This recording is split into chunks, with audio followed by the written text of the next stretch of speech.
Today I... Senator Chesterfield has a question for Mr. Ray. You mind? I guess I'm trying to figure out how the NAACP got into this conversation as it does not endorse candidates. So why was that included in this? Because we're talking about political campaigns. NAACP does not endorse anybody, does not contribute to political campaigns. and yes, How did they get in there? well, most of the groups that would be caught up in these types of regulations are issue groups that speak out about issues. But And like most of them contribute to campaigns that we're No. talking, that this legislation is talking about.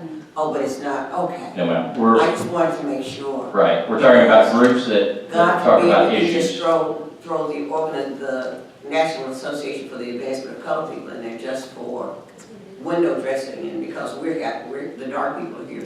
So I just want to make sure that that's not the reason, because I do know as a member of the NAACP, we do not contribute to political campaigns. That's correct. And many of the groups that I mentioned All right. do not contribute to Just- campaigns either. All right. Yeah. I'm ready now for the thank you. Today we're here representing the organizations we work for, both 501c3 and 501c4, which I believe the NAACP is structured under a similar structure, 501c4 and c3.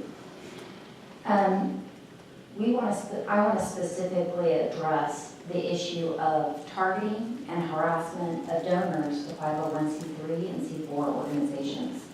And I'll limit my testimony to the experiences I've had since taking on the vice president role for Americans for Prosperity and AFPA. So in the last 3 years, my current capacity, these issues have become more frequent of not just targeting of donors, but our activists as well as our employees. In my current capacity, the organization has multiple times been attempted to be hacked by progressive organizations on our website, emails, and our senior team's personal banking accounts. An employee of an outside contractor was housed inside our headquarters, and that individual was found by our security team to be making threats of physical violence to our staff. As a result of that, we made a management decision to show all of our employees when they're hired the active shooter video.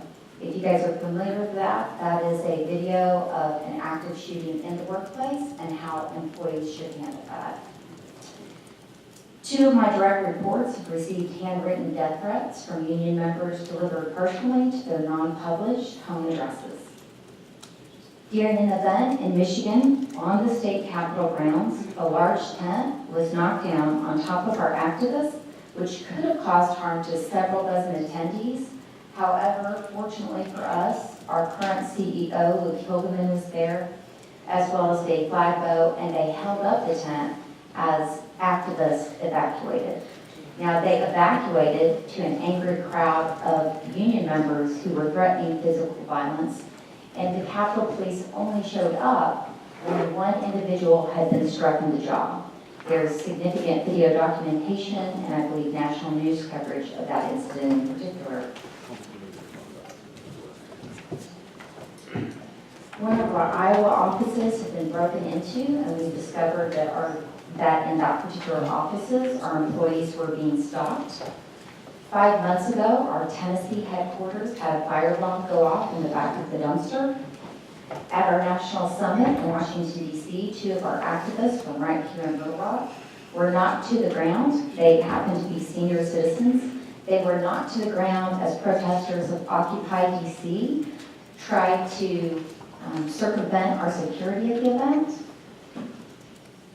This is only a sampling of the security threats that we address on a daily, I would argue at this point, on a weekly basis.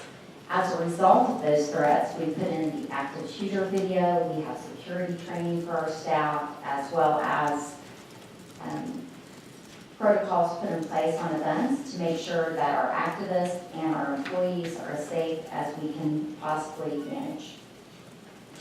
I'd like to say that these threats were only rare incidences, but they seem broader, and in fact, it's government publicly targeting some of our activists as well as employers.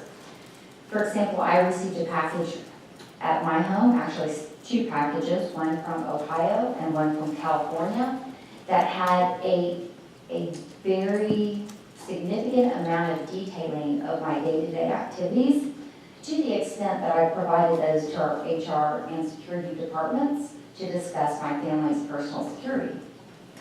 Activists have had their livelihoods threatened for simply wearing an AFP t-shirt to their place of employment, which happened to have a union membership.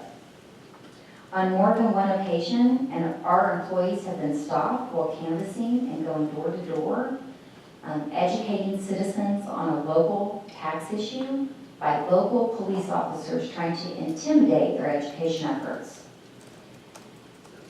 I'd like to say it was limited to local police instances. However, since 2009, I've been audited. My sister has been audited.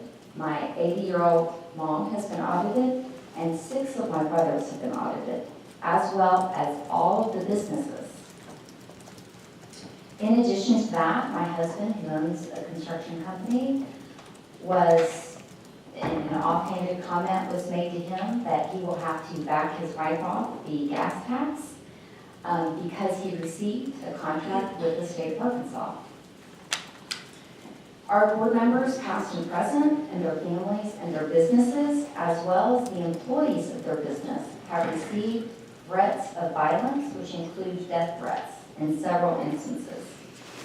It is with certainty that public disclosure of private donations will have a chill on the opportunity for citizens to exercise their right to speak out on issues.